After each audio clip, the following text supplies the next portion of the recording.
Terrorist लोगों को ये भड़काया जाता है, जो उनके ग्रुप्स के लोग हैं, यानी कुरान को मिस इंटरप्रेट करके यहाँ तक कि जो जिहाद वाली आयात हैं, कत्ल वाली आयात है, आउट ऑफ कॉन्टेक्स्ट काट कर वो उन लोगों के जहन में जहर घोल दें।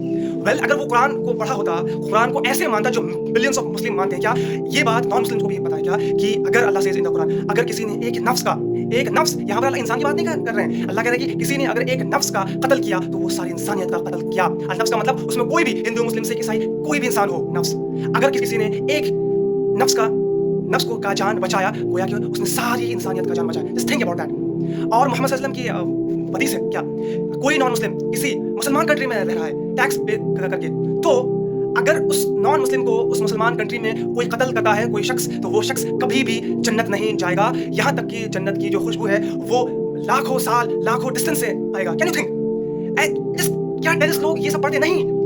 उनको सिर्फ सुपरफिशियल चीज कहा जाता है और they are extremely brainwashed. और हम सिर्फ उन लोगों की बात नहीं कर रहे हैं, अलग रिलीजन, एग्जाम्पल के तौर पर जो कश्मीर में हुआ, लोग ईच एंड एवरी मुस्लिम जो है वो सोशल मीडिया हैंडल हो गया, वो बाहर जुमे की खुतबे में बाहर हर एक जगह सड़कों पे निकल रहे इस बात की मजम्मत करने के लिए कि ये जो कश्मीर में हुआ और जो होता आ रहा है, जो लोग, कुछ मुसलमान, कुछ सो कॉल्ड लोग जो आम लोगों को, मासूम लोगों को कत्ल करते हैं, हम उनके साथ नहीं हैं। और आप बताइए जस्ट थिंक अबाउट इट, कुछ साल पहले इंडिया में एक पुलिस ऑफिसर जो हिंदू था, वो ट्रेन में चढ़कर मुसलमान को खोज कर वो गोली मारता, वो कत्ल कर देता है। जस्ट थिंक, क्या मुस्लिम्स ने या किसी मुस्लिम कंट्रीज ने ये कहा कि all the Hindus are terrorist? नहीं कहा। क्यों कहेगा? और आपको ऐसे खबर आते हैं कि इंडिया में मॉब लिंचिंग हो रहा है, मुसलमान को हर दिन कोई ना कोई लिंच कर रहा है। क्या किसी मुसलमान ने कहा कि ऑल मुस्लिम्स आर टेररिस्ट?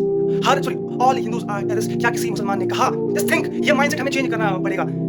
अगर कहीं भी दहशतगर्दी हो रहा है तो कोई भी मुस्लिम, कोई भी नॉन मुस्लिम, कोई भी हिंदू, मुस्लिम, सिख, ईसाई जो भी है वो कभी भी सपोर्ट नहीं करता। आप क्यों नहीं समझते इस बात को? जो टेररिज्म है, ये सो कॉल्ड पॉलिटिकल लोग हैं, वो कुछ भी करते हैं, किसी को भी तकलीफ देते तो अपने फायदे के लिए। आप ये समझ क्यों नहीं रहे? आप क्यों नहीं समझते? थिंक, हमें अपना माइंड को लिबरल खोल के रखना पड़ेगा कि कौन मेरा मिसयूज कर रहा है, कौन मेरा यूज कर रहा है, कौन मेरे माइंड को के साथ प्ले कर रहा है। You have to think. और जो भी कश्मीर में हुआ, वल्लाही हर एक मुसलमान, हर एक हिंदू, हर एक सिख, हर एक ईसाई around the world, Muslim countries, non Muslim countries, सब इस बात से दुखी हैं, सब उन लोगों के साथ हैं। जस्ट थिंक अबाउट इट कि इतना ज़्यादा दुख हो रहा है हमें।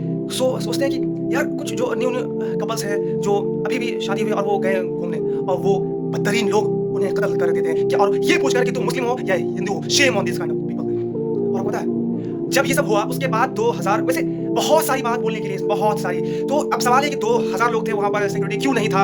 आप मुस्लिम से पूछ रहे हैं, आप मुस्लिम से क्यों पूछेंगे? आप उन लोगों से पूछेंगे जिनके हाथ में पावर है, और वहाँ पर किसके हाथ पावर है? Central government. लेकिन आप पूछ रहे हैं मुसलमानों से, यू कैन नॉट आस्क। और ये पाकिस्तानी जो टेररिस्ट है उनका क्या था?